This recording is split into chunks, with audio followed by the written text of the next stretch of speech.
Hi there, I'm Leandra from PaperArtsy, and today I'm going to show you how to use our Grungeflower dies. Now, we have a unique system with our dies so that you can easily match the stamp to the die. Our flowers that we have, they're not, every single petal is different, so because of that it's quite difficult to match the stamp to the die, but we've made this little notch here which makes the whole process a lot easier. So we've got these two dies here, Grungeflower 2 and 3, they come in a set together, and this is Grungeflower 1, which also comes with a leaf. And what we recommend is that you always put your die with the blade down, and the reason for that is that this is the side you're going to stamp on.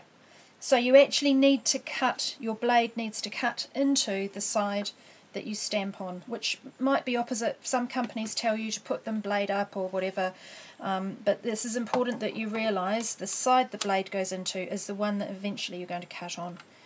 So we're going to run that through the Big Shot.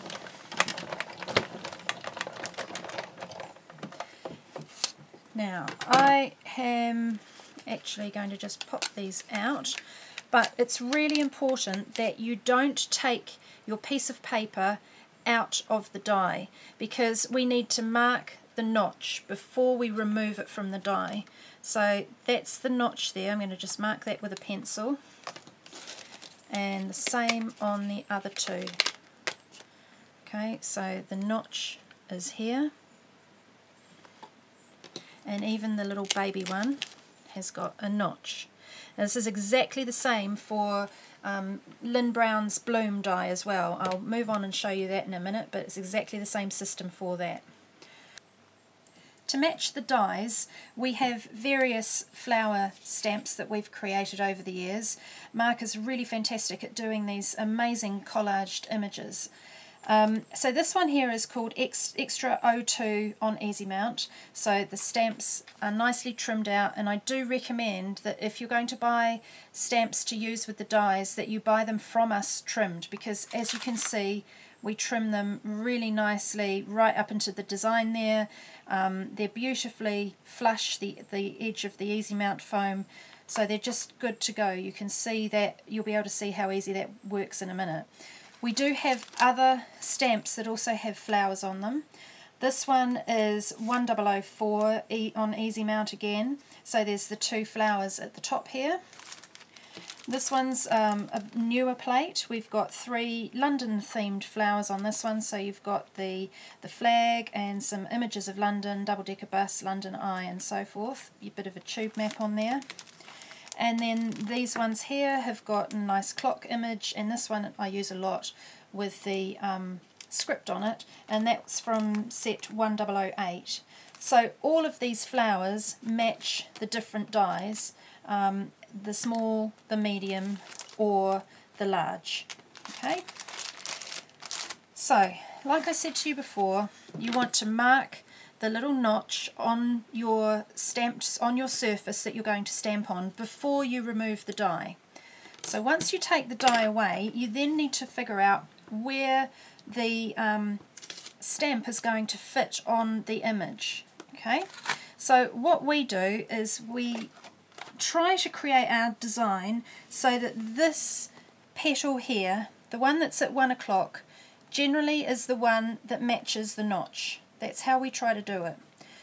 So if you line it up, I put a little mark once I've got it all lined up so that I know that that is the exact right petal.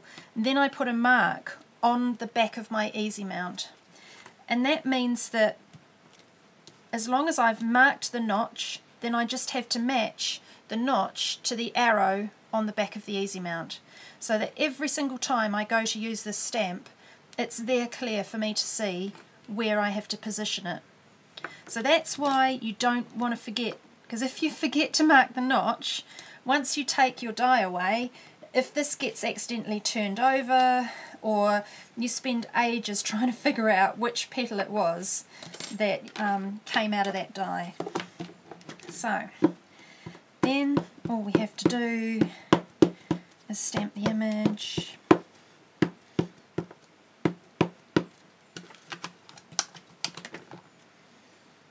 So I'm going to line that up, and I just look straight down over the top to make sure that I've got it in position, and then just press firmly in the centre.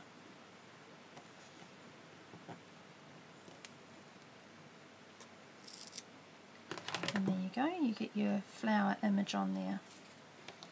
So I've actually done a bit of a cunning thing here. I'm going to just do one more. I'm going to do the little one, and you'll see my cunning thing in a minute.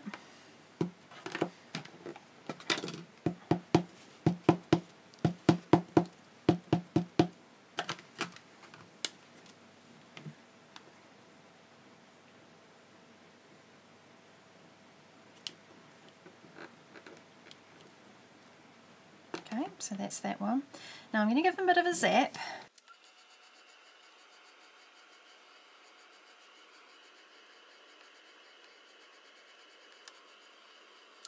Okay, now what I did is this paper that I made earlier was using another video technique, how to turn your metallic gold and silver paints into coloured metallics. So that's where this card comes from. It's just an old book page, but I painted it with the mix of metallic paint. So this has got pewter and inky pool, and a bit of blood orange mixed in with the pewter as well. But I stuck that onto our metal card. So we sell a product called metal card. It's metal on one side, and on the other side it's got black card. So I've just stuck my altered book page that I painted directly onto the back here, so that it's got metal on the other side of my flowers. So you see, all of these, when I die cut them, have now got metal on the back, and that means when I cut my flowers I can easily bend the petals to create a nice sort of shape to them, so they're not going to just sit flat like that as a flower. So once you've got your flower there, what you want to do is just, if you add some little cuts down here, you can add a bit more movement to the flower, particularly as it's on metal. Now, if you want to have a really tall flower, you can sort of cut quite deep. But if you just want to have a little bit of shape to the edges, then you don't need to cut quite so deep. But because this is metal on the back, it's going to hold that shape really nicely. So you just kind of tweak it till you get it looking the way you want it to. Okay, so that's one layer. So I'm going to leave the second layer plain, because it can be a bit much if you stamp all of the layers. It's nice to have a sort of contrasting layer.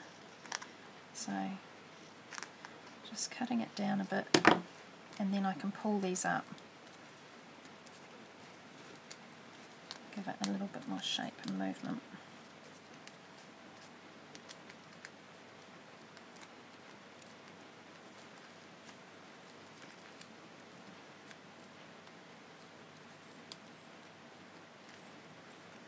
Right, so that's going to go on that one. So you can offset it so that you see the edges. Just use a piece of sticky stuff on the back there. And layer that up. And then this little one, I tend to just cut it down to, there's a sort of a central circle image. So I'm just going to cut it down towards that. So this one hasn't really got a lot of extra cutting on there. It's just nice to sort of use the flowers in a slightly different way, and the metal card is brilliant for this.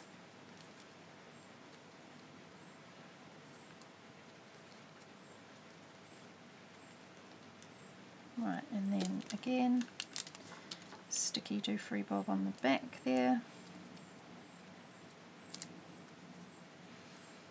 And then let's see, we'll just layer that all up together.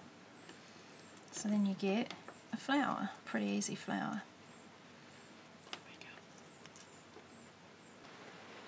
So when it comes to the flower thing, it's exactly the same system as it is for the Grunge flowers with the Eclectica series with Lynn Brown's dyes. Lynn Brown has a bloom dye, which is this one here, and it exactly the same thing. The flower, the petal that is at 1 o'clock is the one that matches the notch on the die. So here I have cut some altered book page and I've marked the notch, which is that one there, before removing that so that I know where I need to stamp. One of the things Lynn does a lot is stamp onto black card. So there again I've marked the notch there, and this is what you will end up with. I'll show you how to do this in a minute, but that's the kind of effect that you can get by stamping onto black card with the fresco paints. Because the frescoes are opaque, you can stamp onto black card with no difficulty whatsoever. Now of course Lynn also has this range of die cut chipboard shapes, so you get 2 of each different design in the packet, and these ones are a series of flower heads which match quite nicely. There's different stalks that come in other sets. The flower head out of this set here matches her stamp, so you can see that petal there is exactly the same system, matches that one there. So I've just stamped that in black archival. One of the other things Lynn likes to do is use the Lynn Perella stamps, or these are stamps from our clock series. This one here is a flower stamp from our hot pick series, and using those flower heads to then colour in with the frescoes, you create a whole different look rather than using the actual matching image. So it just shows you the versatility of that product. So these ones here I'm planning on colouring those in with translucent frescoes, and then you've got the nice depth that the chipboard offers to give your project an additional texture to it rather than everything being really flat. So I want to show you how she uses the stamp onto the black card, and again what I've already done is I have marked the back of the stamp with an arrow so that when I go to stamp that onto the matching card like so, it's going to match up perfectly, ready to go. So how does she get that nice effect? You've probably already seen tutorials that she's done, but it is pretty easy with the fresco paints. So what you need is just some cut and dry foam, and you can start with whatever base you want, but usually an opaque is good to start with, and then we might build up a bit of interest and colour with a couple of translucents. So let me see, I'm going to need another translucent. So I'm going to go for the Mermaid All Over, which is this pale blue here.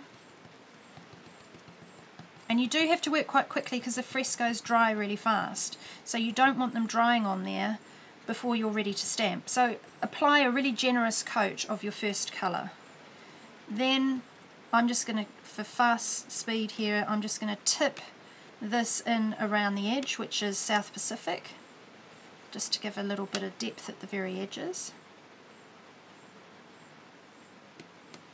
And lastly, I've made a weirdo little rounded piece of cut and dry foam so that I can use my Hey Pesto in the centre.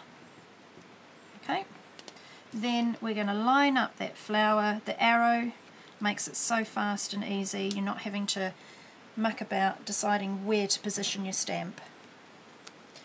And we just allow the frescoes to transfer onto the card, and then you've got a really nice stamped image on there.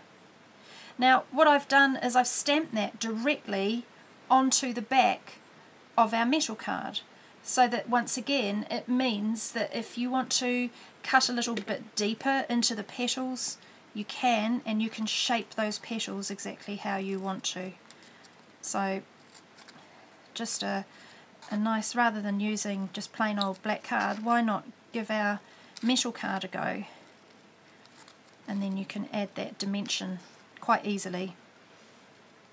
Okay, paint's pretty much dry.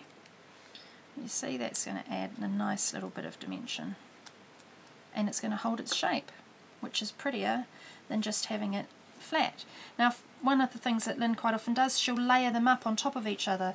If we layered that up onto a larger one, like our Grungeflower #1 die, we could lay that up on top of that to create a bigger flower around the outside. So all of Lynn's dies are designed to work with the existing PaperArtsy dies so that you've got that dimension. It's also nice to use your paint onto your foam, onto your altered book page, because you can get a sort of a different effect by using your translucents. So I'm just going to come straight over the top here, a bit of smoked paprika and pumpkin soup.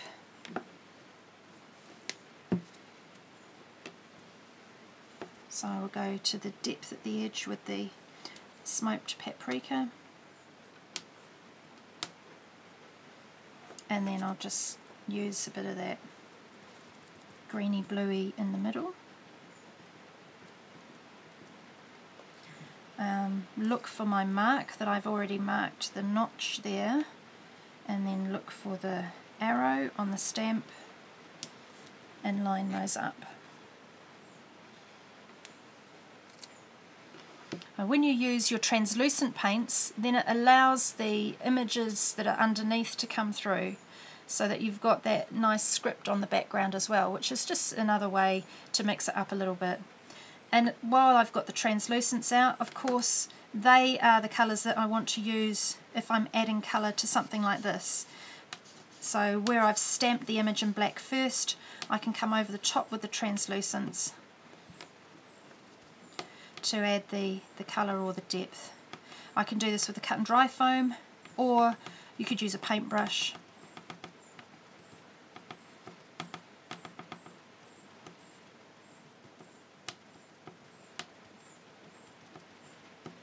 Or a mixture of both. I quite like the idea of turning those petals a little bit blue.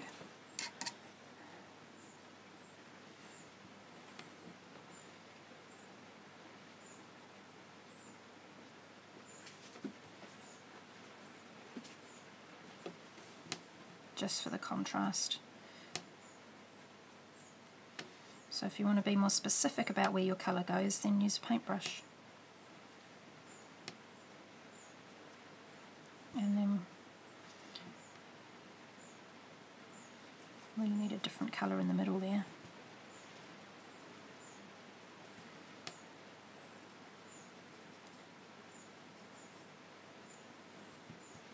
And let's just add a bit of depth.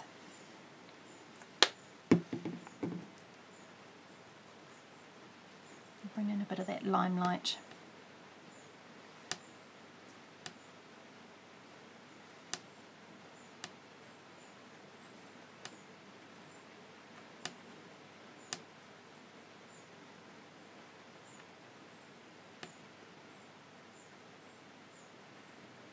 Okay, so you can see that the options here are quite varied to create all sorts of different flower effects using your stamp and die set in combination. Thanks for dropping by and seeing us today, and we'll catch you next time on the PaperArtsy YouTube channel.